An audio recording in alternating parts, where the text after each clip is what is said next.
बौद्ध साहित्य। महात्मा बुद्ध चर्चा एवं बातचीत करते हुए मौखिक शिक्षा देते थे। उनके अनुयायी जो इन प्रवचनों को सुनते थे, इन पर चर्चा करते थे। महात्मा बुद्ध के किसी भी संभाषण में यानी कि उनकी स्पीचेस को उनके जीवन काल में नहीं लिखा गया था। उनकी मृत्यु के बाद पर उनकी शिक्षाओं को संकलित किया गया।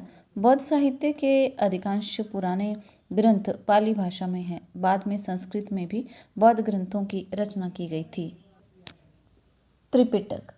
त्रिपिटक बौद्ध धर्म के सबसे प्राचीन ग्रंथ है। पिटक का अर्थ है टोकरी, जिसमें इन ग्रंथों को संभाल कर रखा जाता था। त्रिपिटकों के नाम सुत्त पिटक, विनय पिटक और अभिधम्म पिटक हैं। ये पाली भाषा में लिखित हैं। इनका संकलन 487 ईसा पूर्व में राजगृह में आयोजित की गई प्रथम महासभा में किया गया था। सुत्त पिटक को पिटकों में सर्वाधिक महत्वपूर्ण माना जाता है, क्योंकि इसमें महात्मा बुद्ध के उपदेशों का वर्णन किया गया है। विनय पिटक में बौद्ध भिक्षुओं और भिक्षुणियों के आचरण से संबंधित नियम दिए गए हैं।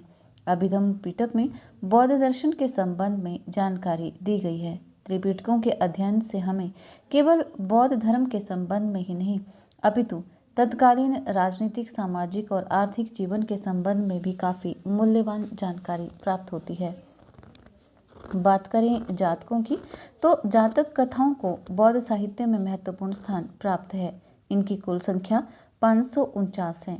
ये पाली भाषा में लिखे गए हैं। इन कथाओं में महात्मा बुद्ध के पूर्व जन्मों का वर्णन किया गया है।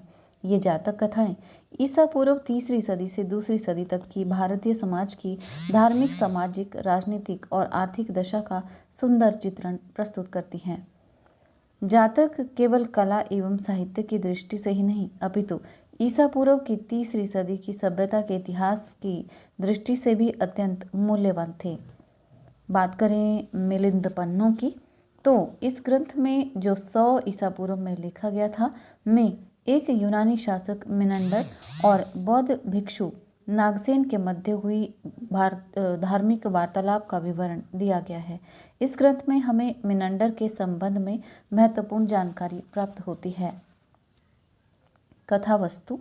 इस महत्वपूर्ण ग्रंथ को 251 ईसा पूर्व में पाटलिपुत्र में आयोजित की गई बौद्ध की 3री महासभा में मोगलीपुत्र तिस, जो कि सभापति था, के द्वारा लिखा गया था। इसमें हमें राजा अशोक के संबंध में महत्वपूर्ण जानकारी प्राप्त होती है। बुद्ध चरित्र, सौदरानंद और महाविभास की अगर हम बात करें, तो ये तीनों बौद्ध धर्म के विख्यात ग्रंथ माने जाते हैं। बुद्ध चरित्र और सौदरानंद की रचना अश्वघोष ने की थी। महाविभास का लेखक वसुमित्र था। ये तीनों ग्रंथ कनिष्क के समय में लिखे गए थे। अतः इन ग्रंथों से कुषाण वंश के संबंध में भी महत्वपूर्ण जानकारी प्राप्त होती है। एक अन्य जो महत्वपूर्ण ग्रंथ है वो है ललित विस्तार।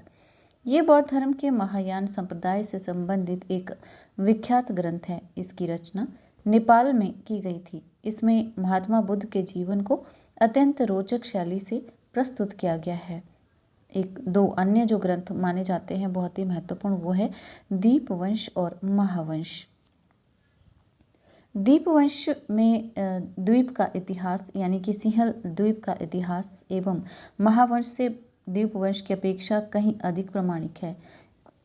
महान इतिहास नामक बौद्ध ग्रंथों की रचना लगभग 5वीं शताब्दी में इनकी रचना श्रीलंका में की गई थी। ऐतिहासिक दृष्टि से महावंश दीपवंश की अपेक्षा कहीं अधिक प्रामाणिक ग्रंथ माना जाता है। इन बौद्ध ग्रंथों से हमें मौर्यकाल के इतिहास और भारत के श्रीलंका के साथ संबंधों के बारे में जानकारी प्राप्त होती है। जब बौद्ध धर्म पूर्वी एशिया में लोकप्रिय हुआ, तो बौद्ध धर्म का अध्ययन करने के उद्देश्य से चीन से 2 तीर्थयात्री फाइशियन यानी कि फायान और श्वेनत्सांग यानी कि ह्यूनसांग भारत आए। वे चीन वापस जाते समय अपने साथ कुछ प्रसिद्ध बौद्ध धर्म ग्रंथों को भी ले गए। वहाँ विद्वानों ने इनका अनुवाद किया। भारत से भी अनेक बौद्ध प्रचारक विदेशों में गए। वे भी अपने साथ कुछ बौद्ध ग्रंथों को ले गए थे। ये पांडुलिपियाँ एशिया के विभिन्न देशों में स्थित बौद्ध विहारों में कई सदियों तक संभाल कर रखी गई थीं।